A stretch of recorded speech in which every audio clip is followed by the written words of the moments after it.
Hey putters, we have Gachiakuta episode 15 Clash, and that is the proper name for this episode. I feel like we got some battles going on. Forget a tournament arc, we not doing that. We're just going head to head, Raiders versus Cleaners. However, this episode did have a twist that I didn't expect at all. We start off where we left off in this underground type area. We see familiar faces, and it's looking real intense down here. Engine tells the Raider boss, hey, I know this is another one of your plans to capture Rudo, but we're here too. So that's a happy little bonus. A little toy with your kiddie meal.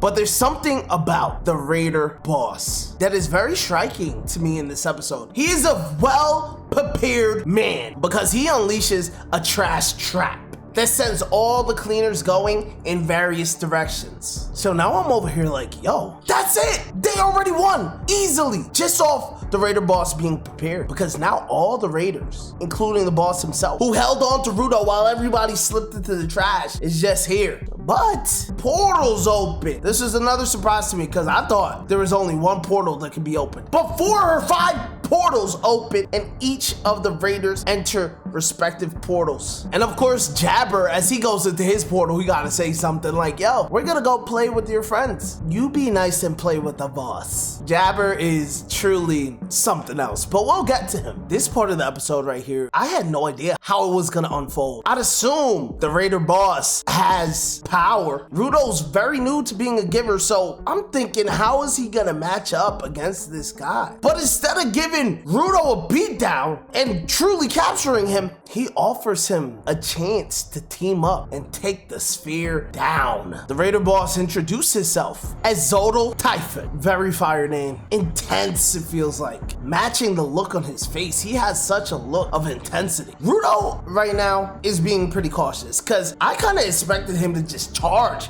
after Zodal start fighting, but he's kind of listening to what Zodal has to say. Zodal has a way with words. Zodal tells Rudo, I've never seen the sphere. I have no way to learn about it, which kind of sparks a question in my mind. Why would he want to take down the sphere? Is it strictly from living on the ground his whole life and being oppressed? Or is there something deeper? As he's talking to Rudo, he's able to tell Rudo, yo, I know exactly what you were picturing in your mind when I told you, let's take down the sphere. Cut all the crap with the Cleaners. You're not here to make friends. What was the reason you joined the Cleaners again? Rudo is truly feeling the intensity of Zordal's words to the point where he feels captive. And we got some imagery where Zordal's looking down at Rudo with like chains coming out his mouth, wrapping around Rudo's body, and it's insane. I really didn't expect this confrontation to go down this way. I feel like Zordal's maybe the type of guy where before he takes physical action, he tries to talk things out with his words. And that can lead to a truly great villain. Is he a villain? He feels like a villain right now because of his actions, but the fact that he's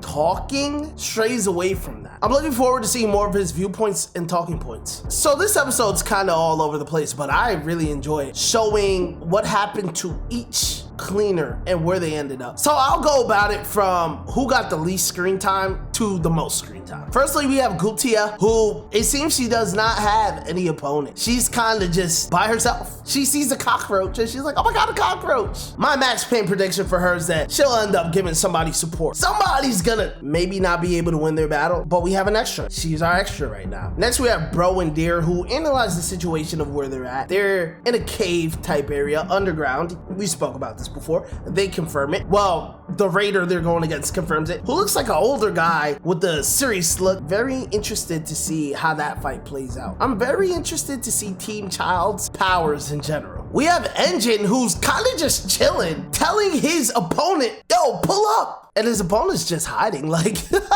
Engine's like, yo, hey, what's going on? Come on out. And we do get a line out of the Raider that will be facing off with Engine. Will he be facing off with him? Nah, probably. And he thinks Engine is cool. Now to our main events. We have Rio, who finds herself in a position against a lady with long blonde hair, consistently combing it with a comb. It's very easy to tell that the comb is her vital instrument. Rio doesn't want to fight humans. She doesn't want to shed shed blood. I'm very excited for this fight. I don't know why. Maybe it's because at this moment in time, I'm truly a Rio lover. I just feel like she's so powerful. But based on what happened to her in the situation with Damo, that kind of changed my perspective a little bit. And based off what happened in this episode, my perspective has also been changed a little bit. Because she does rush in thinking she has the advantage due to her vital instrument being scissors and her opponent's vital instrument being her hair, supposedly. She rushes in, snips some hair, it looks dope, and she goes in to attack again. But when she does, she finds herself on the losing end now. Hurt, can barely move. And her opponent, no word. She seems so confident right now. And she uses Rio's own words against her, because Rio's like, I got the better matchup, that's too bad for you. Until she reveals her hair is made of electricity. And she's like, electric hair versus scissors. Seems like I got the matchup, that's bad for you. I'm very excited to see how this fight plays out. I genuinely am. I'm wondering how they're gonna go about showing each fight. Maybe the people I talked about less will be shown more next episode so that they all conclude together. I feel like that would be fire, but we'll see. There's one more fight to talk about. That man Jabberwonger himself is back, and we get a rematch because he is facing off against Sanka. And oh boy, this is wild. Jabber shows us his bag is deeper than what we thought. You thought that one claw being toxic, the other hand being able to heal toxins was what he could do? Shit, I did it. I thought that was fire in its own. This guy was able to, with his toxic hand, absorb a new substance that, you know, he liked to get freaky. He put his hand in like a bubbling, goopy looking thing that's acidic, burns itself and just loves it, and is able to turn his claw into that substance. Zanka being very cool, level-headed, even when he's attacked, he lets himself get burnt a little bit. Well, I don't know if he let himself get burnt, but he gets burnt a little bit. He stays cool, and with his staff, he's able to take a large chunk of the ground and slam it on Jabber. When he goes to check, like, yo, is it over already? I thought, I've seen you survive crazier attacks than that. We get a sight that it just blew my mind. His claws look completely different. They're bigger, they're huge, they're crazy. And he said, yo, it's been forever since someone can force the real me out. His vital instrument has evolved a level. And he questions Sanka, like, yo, there has to be another level you can go, right? And this just opens things up for me. So vital instruments have various levels to them? Is that what we'll be singing?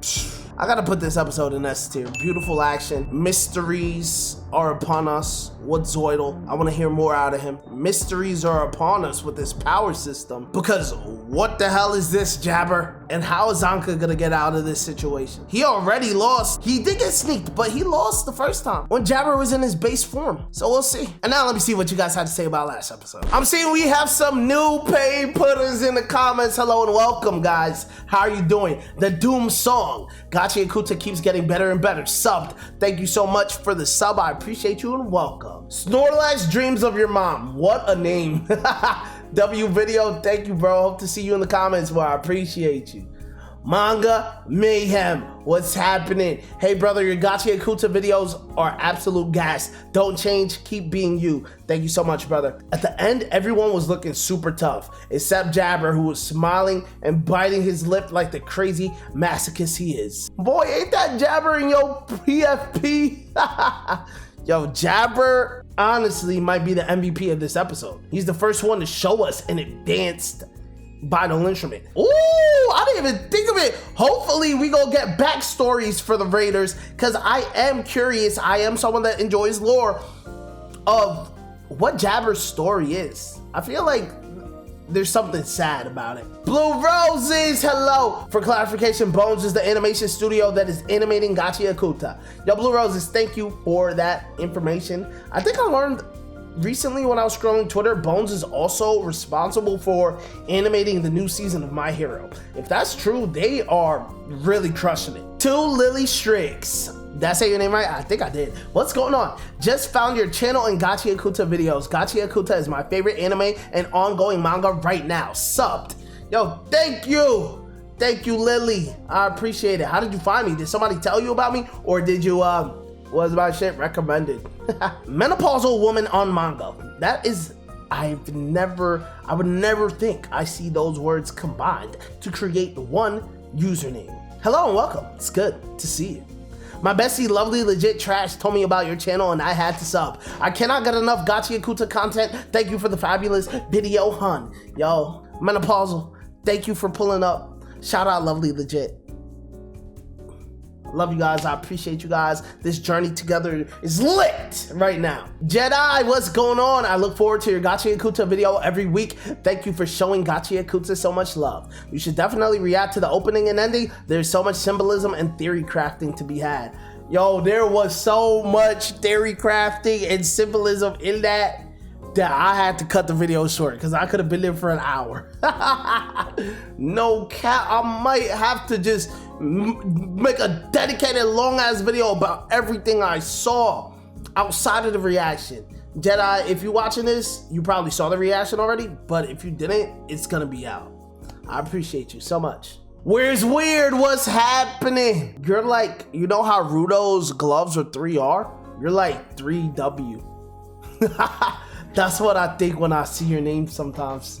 Hell yeah, brother. Definitely react to the new opening and ending since you did the trailer already. The visuals in both are fire. I hope you enjoyed that reaction because it should be out before this one. I agree with those who are saying react to the opening and ending. I would love to hear your take on each frame of visuals for both along with the song. Akuta, same goes for you. Hopefully you enjoyed. I might have to make another video on like frame by frame for real. Let's get it. Hey, putters. Yo, shout out to the Gachi crew, man. I appreciate y'all so much and I will see you guys next episode. Let me know in the comments what y'all rate this episode, what tier you would put it in. Let's keep putting in pain. See you next episode.